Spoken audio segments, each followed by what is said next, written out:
আপনার সন্তানের ক্রীড়া প্রতিভা বিকাশের এক দারুণ সুযোগ নিয়ে এলো যুব ও ক্রীড়া মন্ত্রণালয় এবং ক্রীড়া পরিদপ্তর।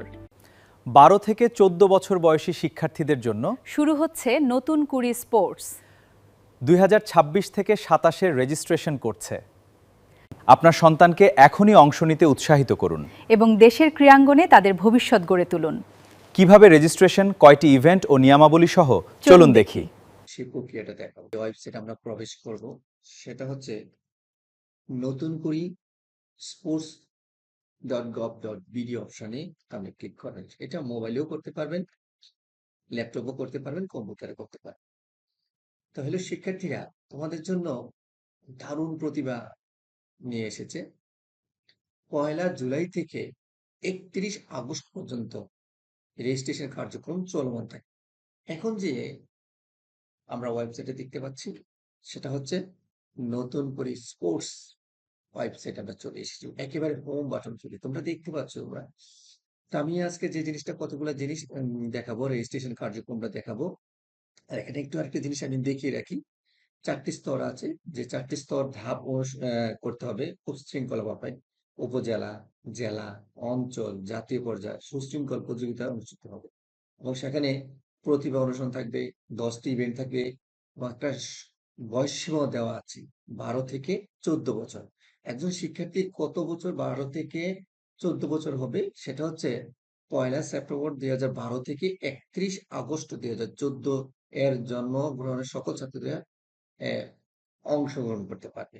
তো চলুন, আমরা এখন একজন শিক্ষার্থীর কয়েকটা ইভেন্ট আছে, আমরা সেটা একটু দেখাবো।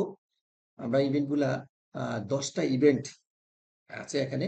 আগামী চ্যাম্পিয়ন নতুন করে স্পোর্টস আমরা দেখতে পাচ্ছি এখানে, যে football, cricket, kabaddi, athletics, badminton, দাবা, মার্শাল আর্ট, সাঁতার, ভলিবল এবং টেবিল টেনিস, এই 10টি ইভেন্ট নিয়ে সাজানো হয়েছে।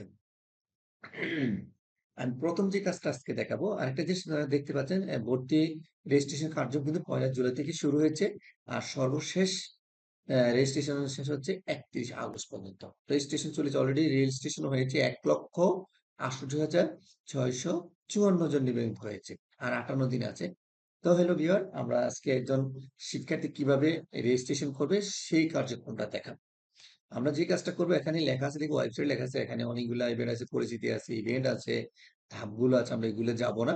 আমরা প্রথমে যে কাজটা করব, নিবন্ধন অপশনে ক্লিক করবো। এখানে চাইলে ক্লিক করতে পারবে, এখানে চাইলে ক্লিক, আমি নিবন্ধন অপশনে ক্লিক করবো। নিবন্ধন অপশন ক্লিকে কতগুলা প্রয়োজনীয় কাগজপত্র লাগে, কি কি কাগজপত্র অবশ্যই শিক্ষার্থীর সাথে রাখতে হবে, সেটা হচ্ছে অনলাইন ভেরিফাইড জন্ম নিবন্ধন সনদ থাকতে হবে, শিক্ষা প্রতিষ্ঠান প্রদানের প্রত্যয়নপত্র থাকতে হবে, ষষ্ঠ অষ্টম শ্রেণীর ভর্তি রেজিস্ট্রেশন কার্ড থাকতে হবে, স্কুলের প্রধান শিক্ষক কর্তৃক বর্তমান শ্রেণীর সত্যায়িত স্টুডেন্ট থাকতে হবে, সত্যায়িত এই কাগজগুলো অবশ্যই থাকতে হবে। তো আমরা যে কাজটা করব এখন, একজন শিক্ষার্থী কিভাবে নিবন্ধন করবো সেই প্রক্রিয়াটা দেখাবো।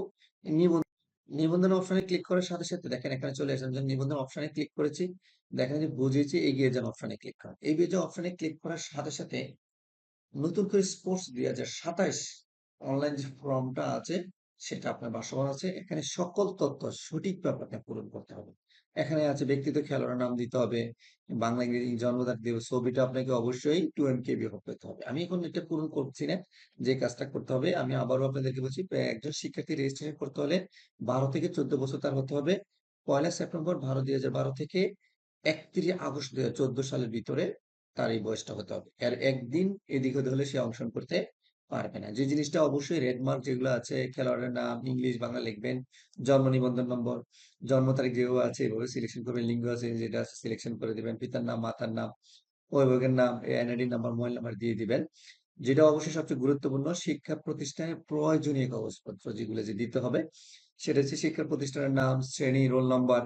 তারপর যেই ফাইলগুলো আপনাকে আপলোড করতে হবে, জন্ম নিবন্ধন, একজন শিক্ষার্থীর অনলাইন থেকে জন্ম নিবন্ধন সর্বোচ্চ 2 মেগাবাইট হতে হবে, অভিভাবকের এনআইডি কার্ড দিতে হবে, শিক্ষা প্রতিষ্ঠানের প্রত্যয়নপত্র প্রদানের একটা প্রত্যয়নপত্র এখানে আপনি কি করতে হবে, আপলোড করতে হবে। যেমন ব্রাউজারে আমি ক্লিক করলে আমাকে অলরেডি নিয়ে যাবে, আপনি কি তথ্য দিতে চান, মনে করেন আমি যে কোনো একটা তথ্য দিয়ে দিলাম। এখানে ফাইল অনেক বড়, সেটা নিবে না, আপনাকে অবশ্যই 2 KB এমবেড নিতে হবে।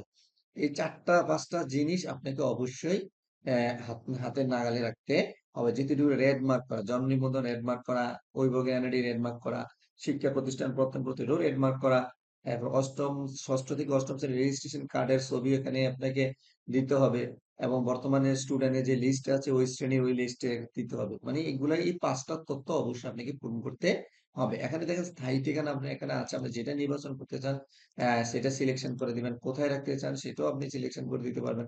আমি যেহেতু কুমিল্লা দিচ্ছি সিলেকশন করে দিবেন।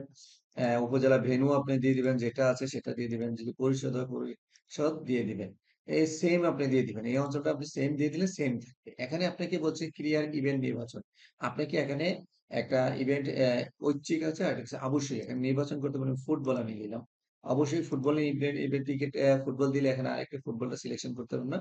যেকোনো আরেকটা ২ টা ইভেন্টে একটা শিক্ষার্থী অংশগ্রহণ করতে পারবে। দিয়েছেন দেখেন ইভেন্ট ফুটবল ১, ইভেন্ট ২ ওই ক্রিকেট। আপনি চাইলে অন্যটাও এখানে দিতে পারবেন। যেকোনো চয়েস ২ টা চয়েস করে দিতে হবে আপনাকে। সেটা ইচ্ছে এটা দিলেও আছে না দিলেও যদি আপনি ২ টা ইভেন্টে অংশ করতে চান আপনি ২ টা ইভেন্টে একজন শিক্ষার্থী ২ টা ইভেন্টে অংশগ্রহণ করতে পারবে। ১ম টা হচ্ছে আপনাকে অবশ্যই এটা একটা যেকোনো আর যদি আপনি ওইটা অনেক ঐচ্ছিক এটা দিলেও আছে না এখানে একটা রেড মার্ক নাই। সেখানে আপনি কি করবেন? আবেদন জমা দিতে অপশনে ক্লিক করুন। এখানে ক্লিক করা শেষ হলে আপনাকে যে কাজটা করতে হবে, আপনার আবেদনটা ক্লিয়ার সম্পূর্ণ দেখাবে যখন আপনার কার্যক্রম শেষ হয়ে যাবে। যখন এখানে কি করবেন? আবেদন জমা দিন, সংরক্ষণ করুন। আপনার কার্যক্রম শেষ হলে আপনি এই আবেদনটা কি অবস্থা আছে আপনি এই অবস্থানে ক্লিক করলে সেখানে আপনি জন্ম নিবন্ধন নম্বরটা দিয়ে সেখানে সার্চ করলে আপনার তথ্যটা চলে আসবে। সেখান থেকে আপনি তথ্যটা কি করতে পারবেন? ডাউনলোড করতে পারবেন। তো হ্যালো শিক্ষার্থীরা তোমরা আর দেরি না করে তোমার প্রতিভা তুমি আজই ঘরে বসে তুমি চাইলে তুমি নিজে রেজিস্ট্রেশন করতে হবে। অবশ্যই রেজিস্ট্রেশন করতে হলে যে ৫ টি তথ্য তোমাকে আগে সেটাকে সংগ্রহ করতে হবে। ছবি আকারেও দিতে পারবে, পিডিএফ আকারেও দিতে পারবে।